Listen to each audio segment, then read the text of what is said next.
Hello, I'm Hannah, and this is Hannah's Books. Today I want to respond to the meaningful and beautiful tag made by Jason of Chapter and Verse and Lukas of Totally Pretentious. I am so grateful that the two of them started this conversation on BookTube about end-of-life issues. This tag is meant to make us think about our own mortality, but not in a morbid way. Thinking about death actually makes life seem that much more alive. Things we might have taken for granted before, or even complained about, can start seeming like something worth appreciating deeply, something worth celebrating.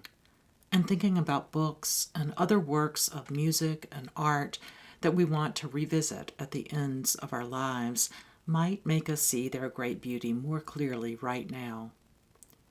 My answer to these questions are not abstract. Let me give you a warning. This is a very personal video, and it will probably be a little raw emotionally. I fully understand if that is not right for you as a viewer right now, and if you prefer not to watch.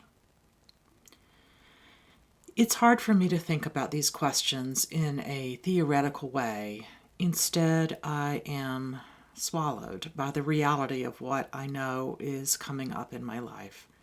Instead of thinking about the profound art that I think I should be thinking about for an abstract deathbed moment, I'm thinking very specifically about what I want to share with my spouse, David, at a very specific and very real moment in time, one that is probably approaching faster than most people imagine their moments are approaching. David and I started thinking in relatively similar ways when we created our Books with Friends video, I guess. Let me give you just a bit of our story. With one exception, I've chosen not to talk here on BookTube about my family's situation. Today will be the second exception.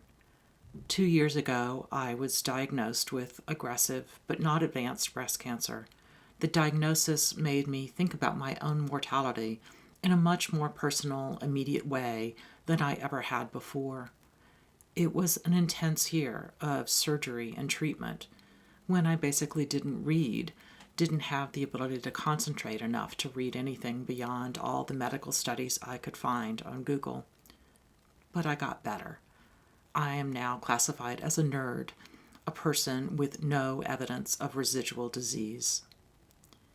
And then, a week after I received that breathtakingly good news, my husband David was diagnosed with terminal brain cancer, a disease with an average prognosis of about 14 months.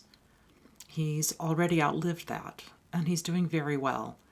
While I hope, beyond hope, to continue having him in my life for many more days and months and years, I also know what this disease means. So the deathbed I'm thinking about most today is not mine, but David's. The music I want to listen to during our last days is our college-age son playing violin and guitar.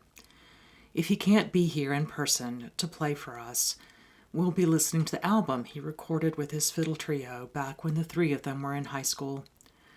The music they recorded is rooted in traditional Irish tunes, although it definitely steps beyond that. David and I are very happy to have our son home during winter break, and his bandmates will be home soon as well. They'll be performing together for a contradance right after the new year turns, and we can't wait to hear them. Seeing the three of them together is life-affirming. Whenever we listen to his band's album, David and I remember both our wonderful trip to Ireland with the kids when they first started playing together, and some incredible days hearing the three of them practice together in our living room. Their music also makes me think of the great joy we gained by raising a child, the most amazing and awesome thing we have done in our life together. The next question in the tag asks what we hope to read at the end of life.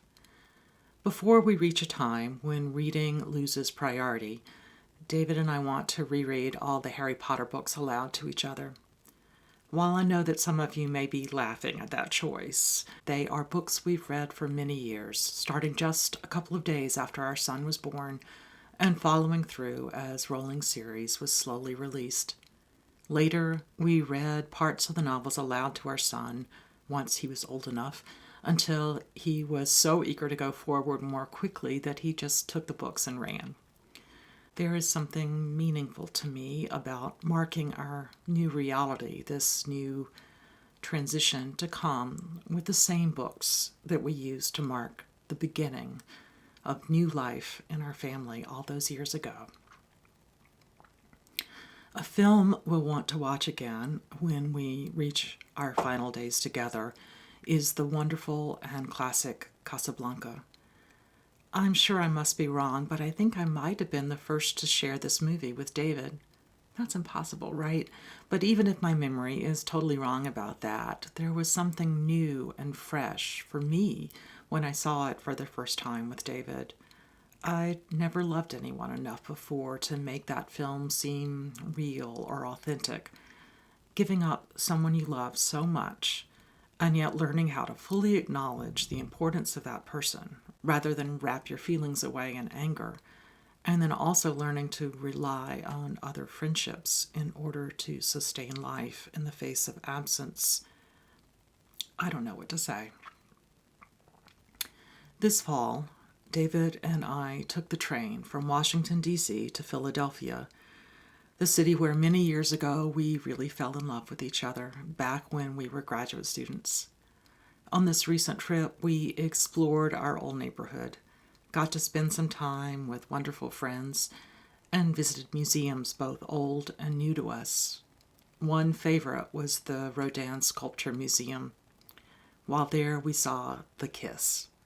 Not necessarily a piece I, with my Miro and Calder tastes, would choose as a favorite if I were by myself. But this time, The Kiss made me cry. It made me weep in the bathroom, where I took a moment by myself to recover.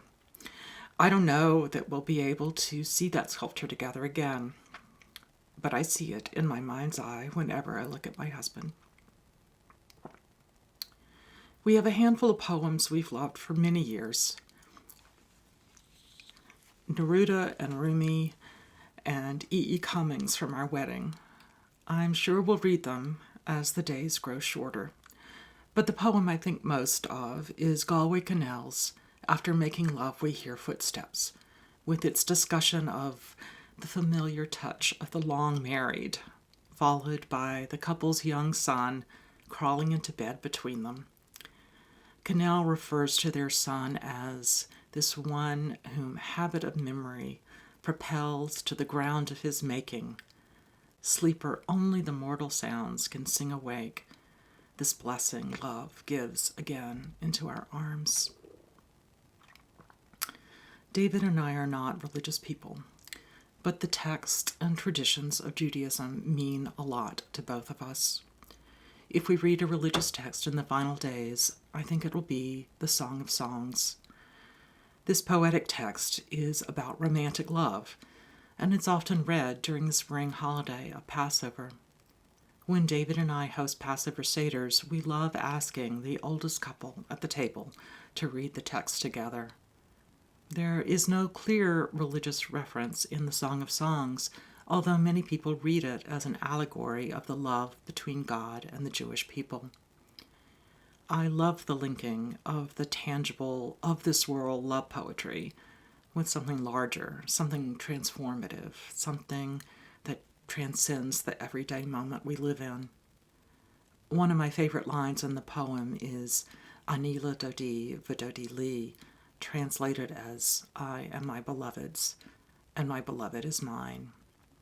In recognition of this text, as well as in recognition of the importance to us of Toni Morrison's great novel, David gave me this beloved necklace. In Judaism, people seek to find their beshert, their soulmate, for a relationship that was meant to be. I am so glad to have found mine. Finally, thinking about the place of art and artists at the end of our life together would not be complete without Shakespeare. I've talked before about how our son brought us to our love of the bard, so I won't do it here, but even before we both became Shakespeare obsessed, we both loved his play Much Ado About Nothing. Benedict and Beatrice are such a wonderful couple. I love how romance slips up on them, despite their sharp and snarky perspectives.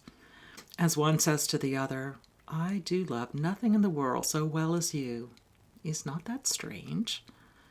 Their love manifests most clearly through language, through words, even through verbal sparring at times.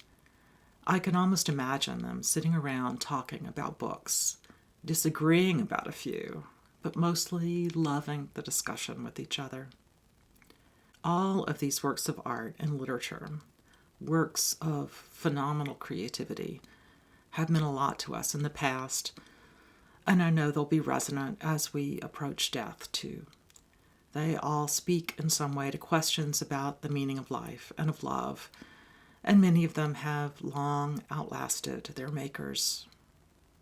And yes, I've also thought what I want in the moments right after death, washing my husband's body and anointing it with apricot oil, the same oil we used on our newborn son, covering my husband's eyes with the shards of pottery we saved from Meir Tanaim, the Jewish engagement ceremony, and on and on. I've also thought about the first book I want to read afterwards, after the death of us. One of my very close friends lost her husband to a brain tumor several years ago. Right at that moment, John Green's young adult novel, The Fault in Our Stars, had just come out, where one character mourns the loss of another much beloved character. At my friend's husband's memorial service, she read a powerful line from Green's novel. While I am sure I will have other words to share at David's memorial service, and I know there may be other books that may feel right at that horrible moment, I could imagine that John Green's book might be a book that both responds to grief and also connects me to my friend, who has set such a strong model of continuing life after losing a person she loved most in the world. Thank you, Jason and Lukas, for creating a place on BookTube to talk about death, about grief, including anticipatory grief, and about what is most beautiful in the world. Thank you. Thank you.